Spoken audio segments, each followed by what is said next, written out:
Mutton குழம்பு எப்படி செய்யலாம்னு பார்க்கலாம். அடுப்பு ஆன் பண்ணி குக்கரில் 1/2 கிலோ மட்டனை போட்டுக்கலாம்.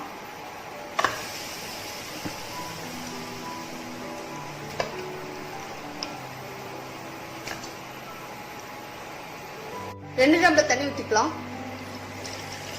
இப்போ குக்கர் க்ளோஸ் பண்ணி 8 விசில் வச்சிடலாம். அடுப்பு ஆன் பண்ணி ஒரு பேனில் 10 காஞ்ச மிளகாய் போட்டோம். 2 டீஸ்பூன் தனியா, 1/2 டீஸ்பூன் பெப்பர், 1 டீஸ்பூன் சோம்பு, 1 டீஸ்பூன் ஜீரகம். இது எல்லாத்தையும் நல்லா வறுத்துக்கலாம். 1 டீஸ்பூன் கசகசா 2 நிமிஷம் நல்லா வறுத்துக்கலாம். நல்லா வறுத்தாச்சு. இப்போ அடுப்பு ஆஃப் பண்ணிடலாம். அடுப்பு ஆன் பண்ணி 1/4 டீஸ்பூன் நெய் ஊற்றிக்கலாம். 4 முந்திரியை போட்டுடலாம்.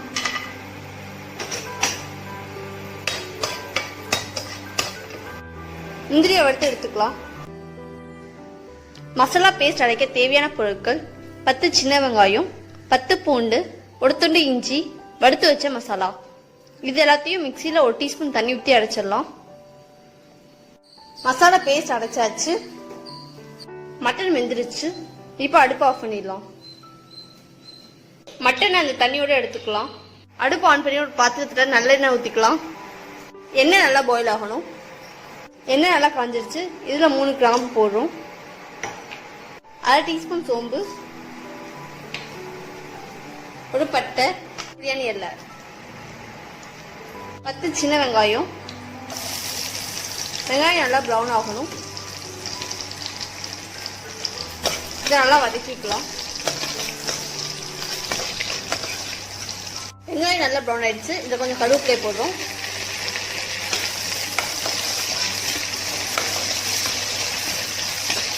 தக்காளி,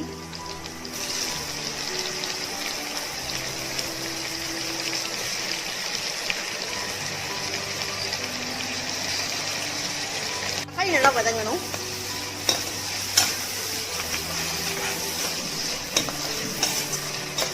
தக்காளி நல்லா வதங்கிடுச்சு. இதில் அரைச்சி வச்ச மசாலா போடுறோம்.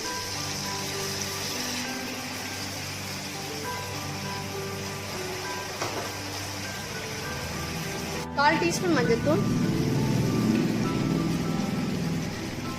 கரம் மசாலா 1 டீஸ்பூன், உப்பு 1 டீஸ்பூன். இதெல்லாத்தையும் நல்லா மிக்ஸ் பண்ணிக்கலாம்.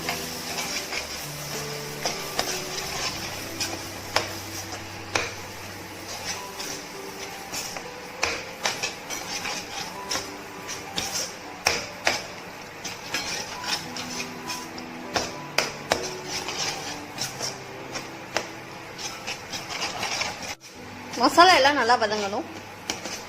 மசாலா எல்லாம் நல்லா வதங்கிடுச்சு. இப்போ மட்டனை வேக வச்ச தண்ணியோட ஊற்றிடலாம்.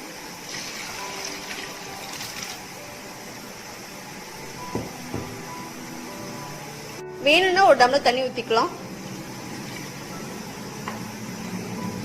இது எல்லாத்தையும் நல்லா மிக்ஸ் பண்ணிடலாம். குழம்பு நல்லா கொதிக்கணும்.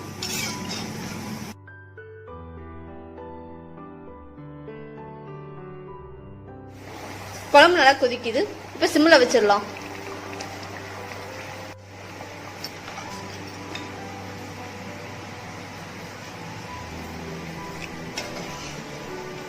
குழம்பு நல்லா வச்சிருச்சு. இப்போ அடுப்பு ஆஃப் பண்ணிடலாம்.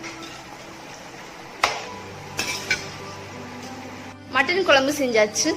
இந்த வீடியோ பிடிச்சிருந்தா லைக் பண்ணுங்க, ஷேர் பண்ணுங்க, சப்ஸ்கிரைப் பண்ணுங்க.